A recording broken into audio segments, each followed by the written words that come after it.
அந்த பாராட்டை எடுத்துக்கொண்டு உச்ச நிலைக்கு சென்று விடுகிறார்கள். இவர் கூட நம்முடைய பிரான்சிஸ் சேவியர் ஃபாதர் கூட அப்படி ஒரு அழைப்பை பெற்று சென்றவராக இருக்கலாம். இப்படிப்பட்டவர்கள் தான் எல்லாத்தையும் கடந்து விட்டோம் என்ற மனநிலையில் வாழ்ந்து கொண்டிருக்கிறார்கள். பல குருக்கள் இருக்கிறார்கள். அங்கே அழைக்கப்படுகிறவர்கள், அங்கே சென்று மறைவுரையாற்றி வருபவர்கள். இவர்கள் செய்வதெல்லாம் கிறிஸ்தவ ஒன்றிப்பு செயலே அல்ல. ஏனென்றால் அவர்களிடையே இவர்களிடமும் அது இல்லை. எது இல்லை?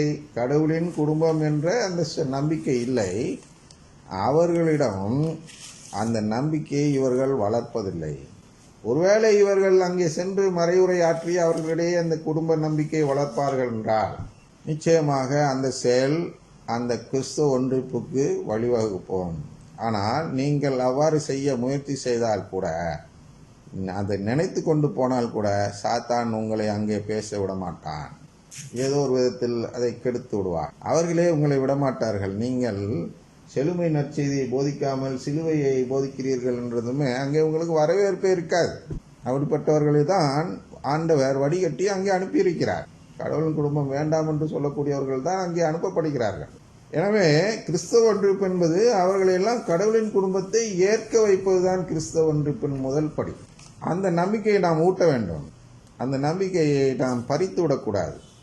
அந்த நம்பிக்கையை பறிக்கும் செயலை தான் அந்த அருங்கொடை இயக்கம் செய்கிறது. இங்கிருந்து கொண்டே அவர்கள் செய்ய வேண்டிய செயலை இவர்கள் அவர்களுடைய தூதர்களாக இருந்து கொண்டு இங்கே செய்கிறார்கள். இன்று திருத்தூதர்கள் திருநாள் என்று அந்த வாசகம் சொல்லப்படுகிறது. திருத்தூதர்கள் என்று பெயரிட்டார். திருத்தூதர் என்றால் என்ன? தூதர் என்றால் செய்தியை சுமந்து செல்பவர். திரு என்றால் புனித செய்தியை சுமந்து செல்பவர் என்பதால் இயேசுவே அந்த பெயரிட்டிருக்கிறார், திருத்தூதர் என்று. ஏனென்றால் இயேசுவின் இந்த செய்தியை, எந்த செய்தி? கடவுளின் குடும்பத்தை உருவாக்கும் செய்தியை சுமந்து செல்பவர்கள் தான் திருத்தூதர்கள். அதுபோன்று கடவுளின் குடும்பம் இல்லை என்று சொல்லக்கூடிய அந்த செய்தியை சுமந்து வருபவர்கள் தான் துர்த்தூதர்கள் என்று சொல்லலாம். அந்த செய்தியை சுமந்து செயல்படுபவர்கள் தான் இந்த அருங்கொடை இயக்கத்தினர்கள்.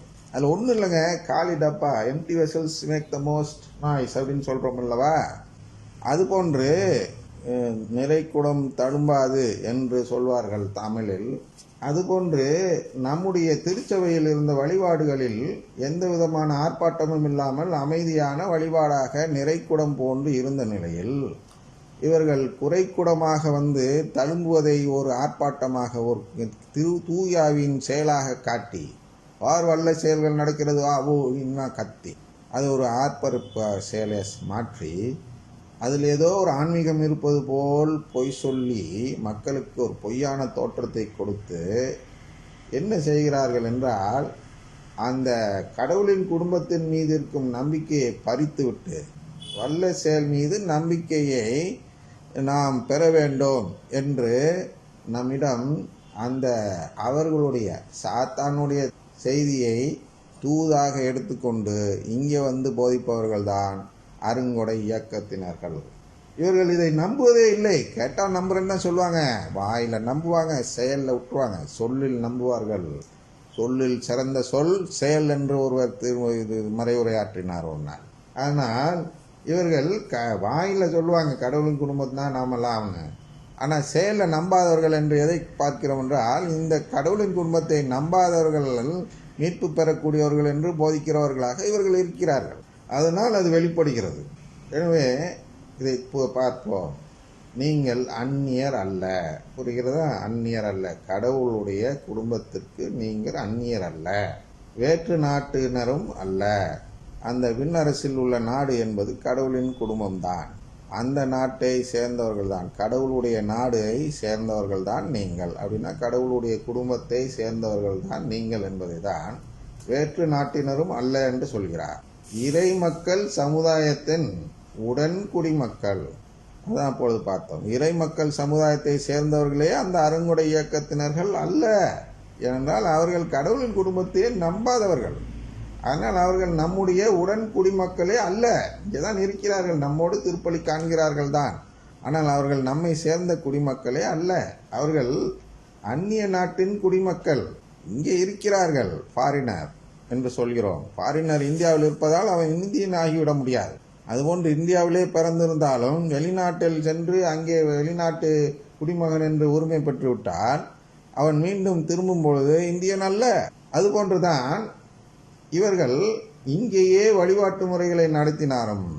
அவர்கள் கடவுளின் நாட்டை சேர்ந்தவர்களும் அல்ல, கடவுளுக்கு அந்நியராகவும் இருக்கிறார்கள், கடவுளின் குடும்பத்தை சேர்ந்தவர்களாக இருக்கிறார்கள் என்பதால் அவர்கள் நம்முடைய உடன்குடி மக்கள் அல்ல. உடன்குடி மக்கள் நம் நாட்டின் சிட்டிசன் என்று சொல்கிறோம். இந்த திருச்சபையின் சிட்டிசன் இவர்கள் அல்ல. அதனால் இவர்களை நம்முடைய உடன்குடிமக்களாக பார்த்து நாமும் நம்முடைய குடியுரிமையை இழந்துவிடக்கூடாது. மோடி அரசு இப்பொழுது ஒரு குடியுரிமை சட்டம் ஒன்று கொண்டு வந்தது. நாம் ஏற்கனவே இங்கே பிறந்து குடியுரிமையோடு இருக்கிறோம். அப்போ என்ன செய்யுது, ஒரு சட்டத்தை போட்டு அந்த சட்டத்தின்படி ஏதாவது ஒரு சடங்கை நீங்கள் செய்யாமல் விட்டுவிட்டால் உங்களுடைய குடியுரிமையை இழந்து விடுகிறீர்கள் என்று ஒரு சட்டம் கொண்டு வருகிறது. அப்போ அது மாதிரி இழந்தவர்களை கொண்டு போய் கடலில் தள்ளுவாங்களா? எங்கே கொண்டு போய் தள்ளுவார்கள்? அதெல்லாம் அதில் சொல்லலை. அப்போ அந்த சடங்கு செய்ய முடியல. எவ்வளோ பேருக்கு எவ்வளோ சர்டிஃபிகேட்டில் எவ்வளோ கோளாறு இருக்குது. இவர்களே வேண்டுமென்றே கிறிஸ்தவ பேரை பார்த்தாலே வேண்டுமென்றே ஸ்பெல்லிங் எல்லாம் மாற்றி அதில் கரெக்ஷன் இருக்கிறது மாதிரி தான் செஞ்சு கொடுப்பாங்க. நம்முடைய அரசில் இருக்கிற ஊழியர்களில் பலர் என்ன செய்கிறார்கள் என்றால் கிறிஸ்தவ பேரை பார்த்தாலே கடுப்பாய் விடுகிறார்கள். என்னன்னா இவங்க இஷ்டத்துக்கு ஒரு பேர் வச்சுக்கிறாங்க, இது எப்படி தமிழில் எழுதுறதுன்னே தெரியலையா, அதனால் சும்மா கைக்கு வந்த போக்கில் ஏதோ ஒன்று எழுதி விடும் அப்படின்னு சொல்லி அவர்கள் ஏதோ ஒன்று எழுதுகிறார்கள். தமிழ் மாற்றுவார்கள். அப்புறம் அந்த தமிழை பார்த்து இன்னொரு இங்கிலீஷில் எழுதுவான். அப்போ எப்படி அந்த ஒரிஜினல் ஸ்பெல்லிங் வரும்? வராது. அதனால் எவ்வளவோ மிஸ்டேக் இருக்கும். எல்லாருடைய ஐடி கார்டு என்று சொல்கிறோம் இல்லையோ, அடையாள அட்டை, அந்த அடையாள அட்டையில் ஏதாவது ஒரு தவறு இருக்கும். இந்த தவறை சுட்டி காட்டி எனக்கு இந்த நாட்டில் குடியுரிமை இல்லை என்று சொன்னால் அது நீதியா அநீதியா? எனவே இது போன்ற ஒரு அநீதியான செயலை செய்யக்கூடிய சட்டமாக அது இருக்கிறது. போராடுவதற்கு யாரும் வரவும் இல்லை.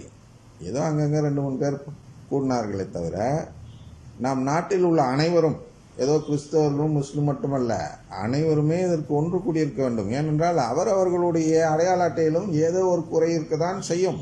அதனால் நமக்கு அந்த குடியுரிமை போய்விடுமா? போகக்கூடாதல்லவா? அதற்காக நாம் போராட வேண்டும் அல்லவா? போராடாமல் அவர்களுக்கு வரவேற்பு கொடுக்கிறார்கள். அவரோடு போய் கூட்டணி சேர்கிறார்கள். இங்கே உள்ள அரசியல் கட்சிகள் அப்படின்னா அவர்களுக்கு வரவேற்பு கொடுக்கிறார்கள். இல்லையப்பா, நீ என்னுடைய உரிமையை பறிக்க பார்க்கிற, உன்னோடு நான் கூட்டணி சேரக்கூடாது என்று சொல்லக்கூடிய கட்சி ஒன்று கூட இல்லை. எவ்வளோ சீட்டு கொடுப்ப, எவ்வளோ சீட்டு கொடுப்ப, எவ்வளோ, உடனே வியாபாரம் பேர பேசுகிறார்கள். அதை நாம் பார்த்துவிட்டு நியூஸில் பார்க்கிறோம், செய்திகள். இவர்கள் இன்று இவரோட பேசினார், அவரோட பேசினார், இவங்க இவ்வளோ சீட்டு கிடைக்குதான், அவ்வளோ சீட்டு இதுதான், இப்படி அநியாயம் பண்ணிட்டான், இவ்வளோதான் சீட்டு கொடுக்குறான். இதுதான் மக்களுடைய கருத்தாக இருக்கிறது. ஐயா, இவனோடு போய் கூட்டி சேர்கிறார்களே, இவர்கள் நம்முடைய குடியுரிமையை படித்தவராய்ச்சே என்று யாரும் யோசிப்பதில்லை.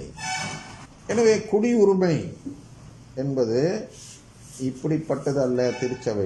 திருச்சபையில் உள்ள குடியுரிமை வேறு, நம் நாட்டில் உள்ள குடியுரிமை என்பது வேறு. இந்த நாட்டில் இங்கே பிறந்து விட்டாலே குடியுரிமை உண்டு, அதையே மாற்ற பார்க்கிறார்கள் என்றுதான் சொன்னேன்.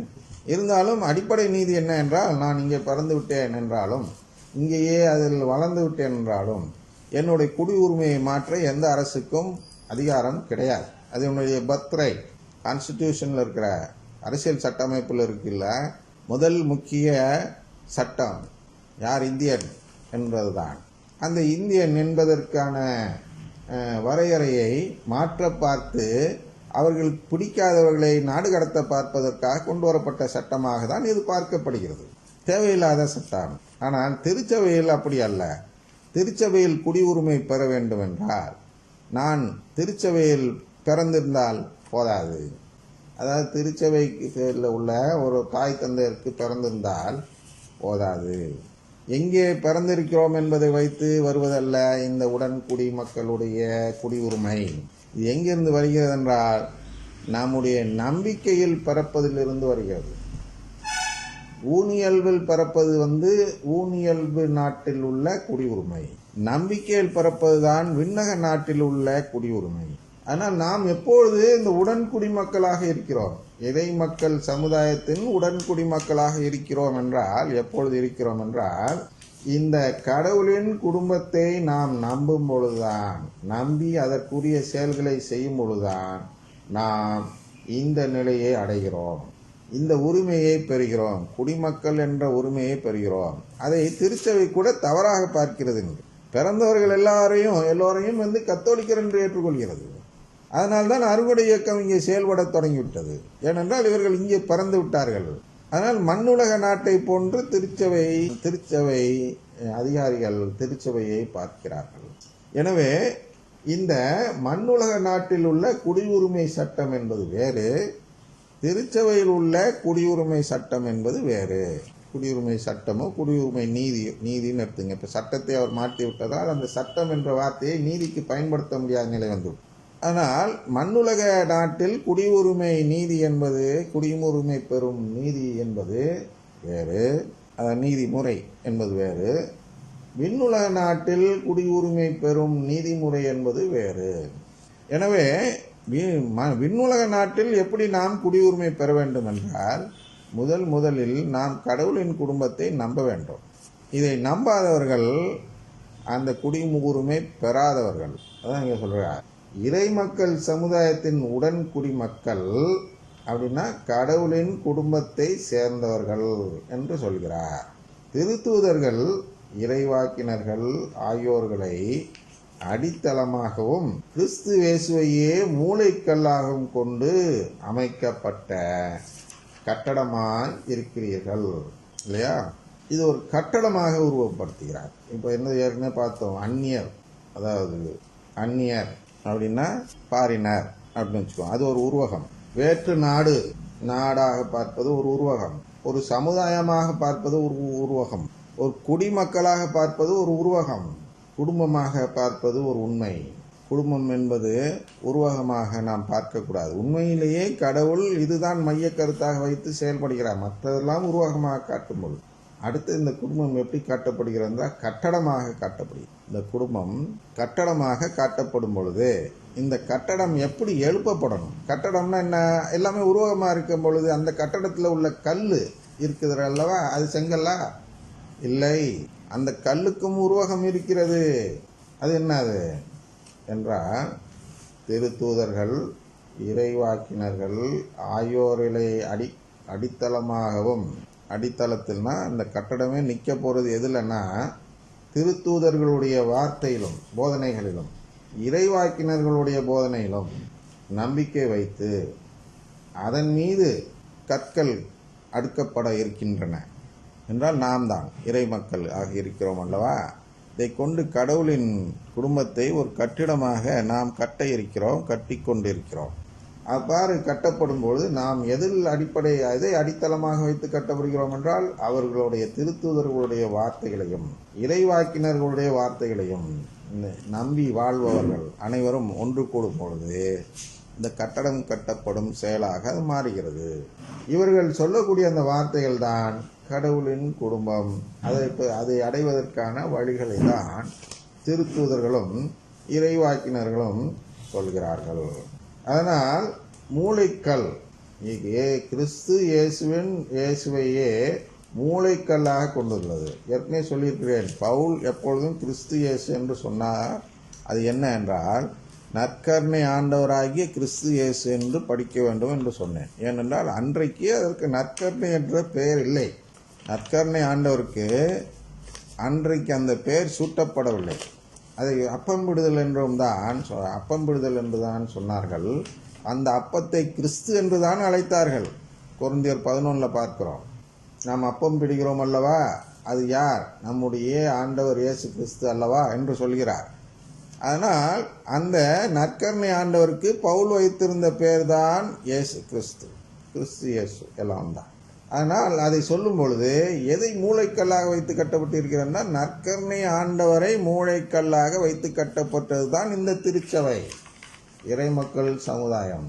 இது நற்கருணை ஆண்டவரை மூளைக்கல்லாக வைத்தது என்னன்னா, இவர்கள் அனைவருமே திருத்தூதர்களாக இருந்தாலும் சரி, இறைவாக்கினர்களாக இருந்தாலும் சரி, அதன் மீது கட்டப்படும் இந்த கற்களாகிய நாம் இறை மக்களாக இருந்தாலும் சரி, இவர்கள் எல்லோரும் என்ன செய்ய வேண்டும் என்றால், அந்த மூளைக்கல்லை நம்பிதான் கட்டடத்தில் சேர வேண்டும் என்றால், அந்த நற்கருணை ஆண்டவரை நம்பிதான் அந்த கட்டடத்தில் இவர்கள் ஒரு பகுதியாக சேர முடியும்.